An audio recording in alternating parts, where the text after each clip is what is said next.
Binomial expansion,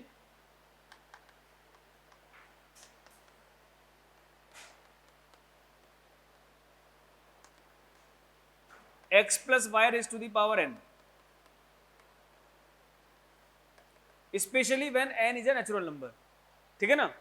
तो जब आप x plus y raise to the power n का एक्सपेंशन लिखते हैं तो ध्यान रखिएगा x plus y raise to the power n का एक्सपेंशन क्या होता है, nc0 x की पावर n इंटू वाई की पावर 0। फिर आता है अगला टर्म nc1 x की power n minus 1 into y की पावर 1। फिर हम बात करें nc2, तीसरा टर्म जो आएगा nc2 x की power n minus 2 into y की पावर 2। जब आप अगला टर्म लिखोगे यहां पर तो इसका अगला टर्म आएगा nc3 x की power n minus 3 into y की पावर 3। इसी तरह से सीक्वेंस चलती जाएगी यहां पर और आपको इसका लास्ट टर्म क्या मिलेगा, ncn x की पावर 0 इंटू वाई की पावर n।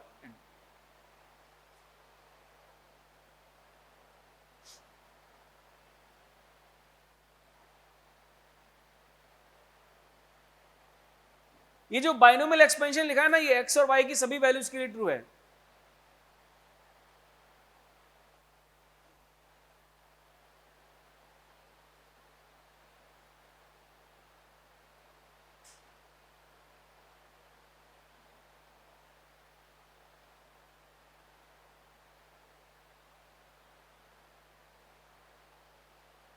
ठीक है ना। इस बाइनोमियल एक्सपेंशन की कुछ खास प्रॉपर्टीज हैं जो हम लोगों को मालूम होनी चाहिए।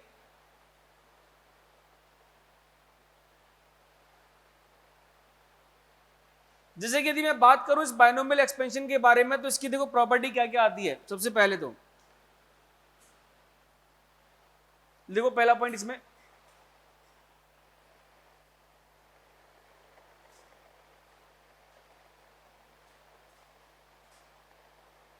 in this expansion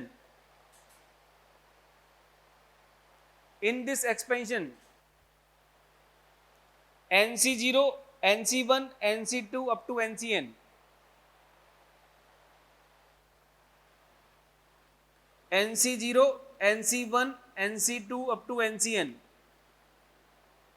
are called as binomial coefficients।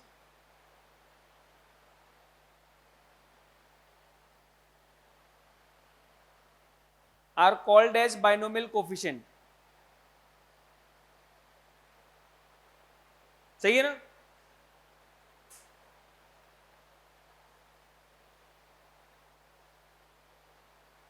लिख ली सभी ने।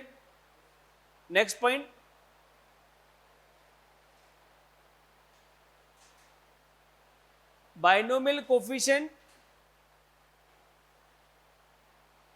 binomial coefficient equidistance from the beginning and the end। binomial coefficient equidistance from the beginning and the end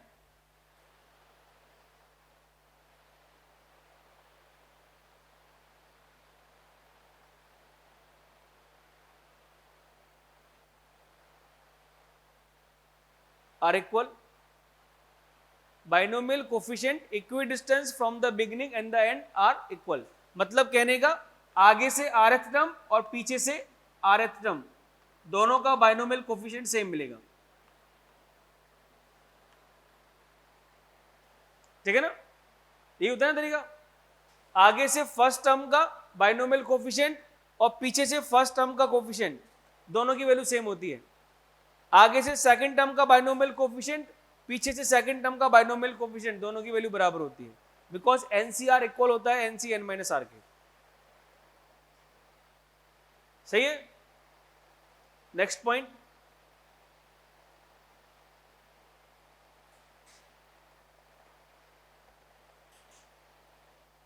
total number of terms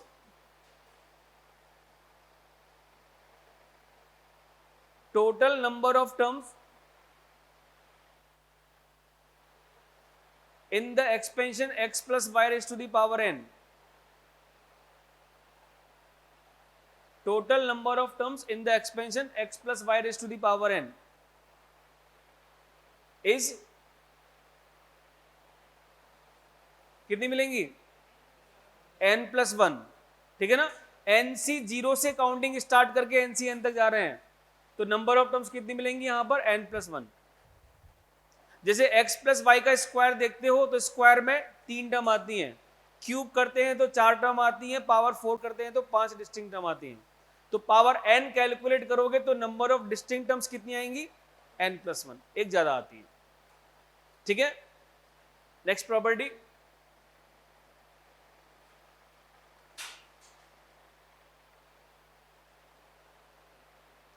in this expansion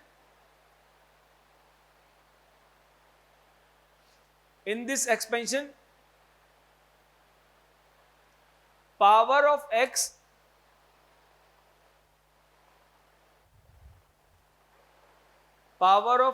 decreases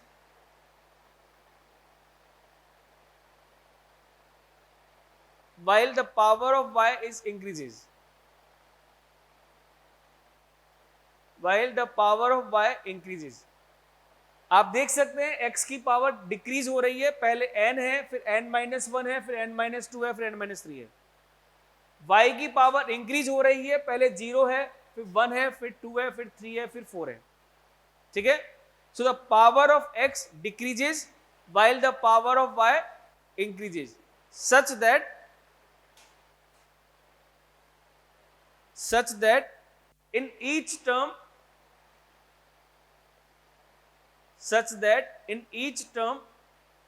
combined power of x and y is n,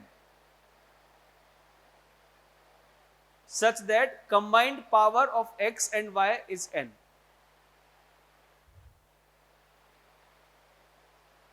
ठीक है ना। x और y की जो combined power होगी हर एक term के अंदर वो n के बराबर होगी। चाहे पहला टर्म देख लो, दोनों का कंबाइंड पावर n है, सेकंड टर्म के अंदर भी x और y का कंबाइंड पावर n है, नेक्स्ट टर्म के अंदर भी x और y का कंबाइंड पावर n है, हर एक टर्म के अंदर x और y का कंबाइंड पावर n है, ठीक है कि नहीं? सही है ना। तो ये प्रॉपर्टी ध्यान रखिएगा क्वेश्चंस को सिंप्लीफाई करने के लिए, बायनोमियल एक्सपेंशन जब फाइंड आउट करते हैं।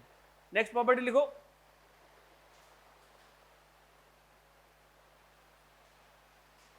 General term of this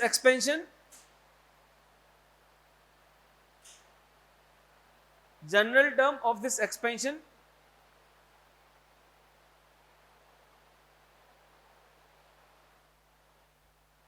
is written as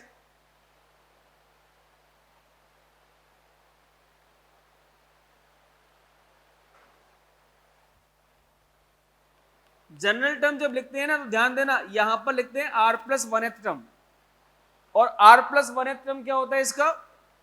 NCR x की power n minus r into y की power r। This is called as the general term of this expansion.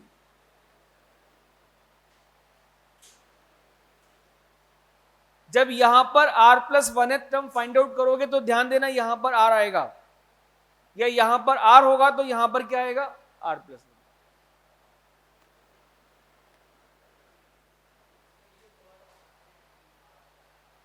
जब general term find out करते हैं इस expansion के अंदर, तो general term ध्यान देना यहां पर आता है r plus 1th term is defined as the general term, ना कि rth टर्म, ठीक है ना। जनरल टर्म कौन सा होता है? r प्लस 1th टर्म, और उसकी वैल्यू क्या होती है?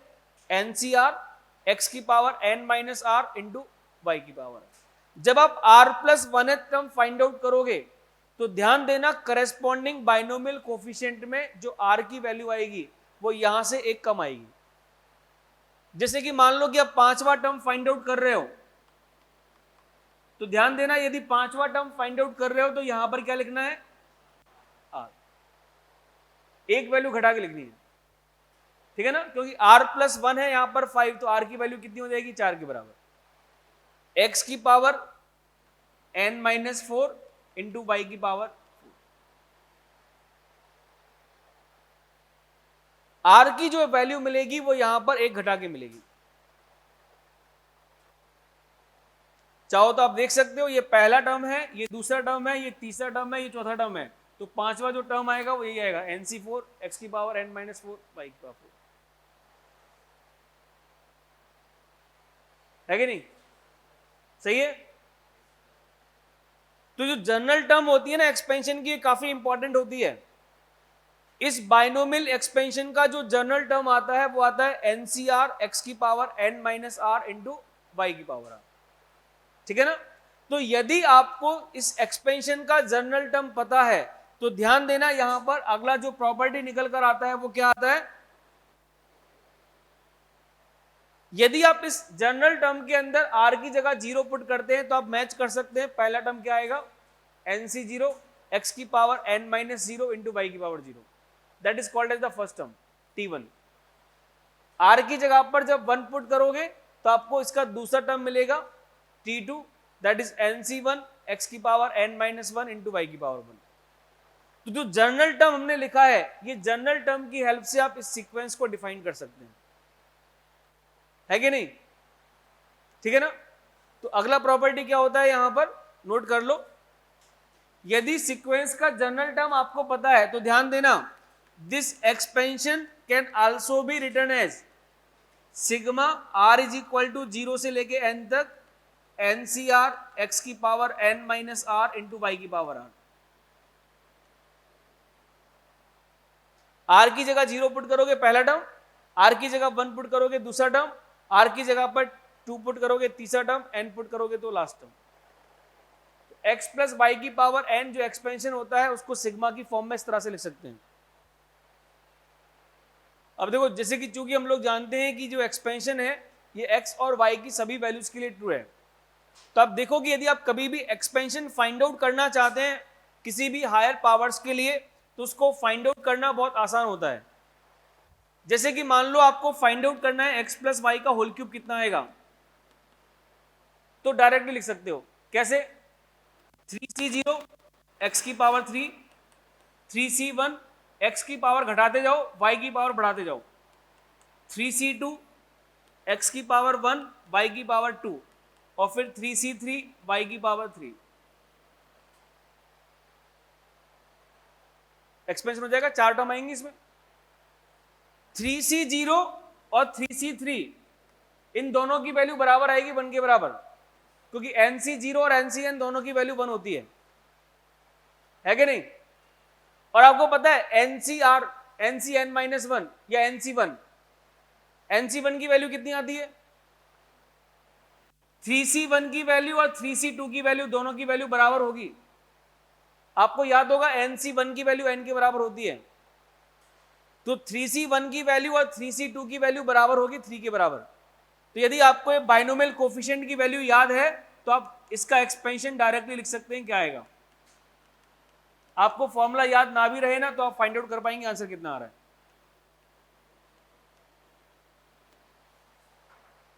X cube plus 3x square y plus 3xy square plus y cube, सही है कि नहीं? ऐसे ही आप देखो जरा, x प्लस वाई की पावर 4 का जब एक्सपेंशन लिखोगे तो बड़ी आसानी से लिख सकते हो।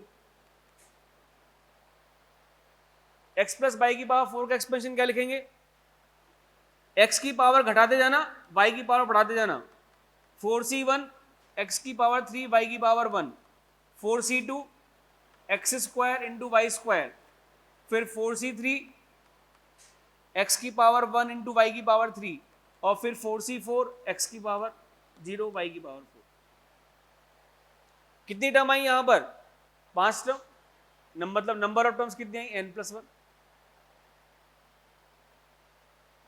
आप देखोगे यहां पर 4c0 की वैल्यू और 4c4 की वैल्यू बराबर होती है 1 के बराबर, तो ये तो हो गया x की पावर 4 और ये हो गया y की पावर 4।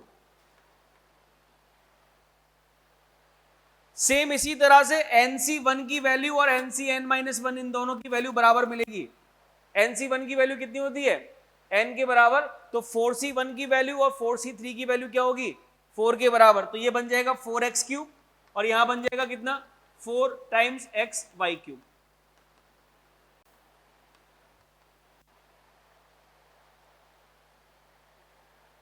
बनेगा कि नहीं बनेगा? और 4c2 जब निकालोगे तो 4c2 की वैल्यू आएगी 4 फैक्टोरियल डिवाइडेड बाय 2 फैक्टोरियल मतलब वैल्यू मिलेगी 6 के बराबर, तो ये हो जाएगा 6 time x square into y square.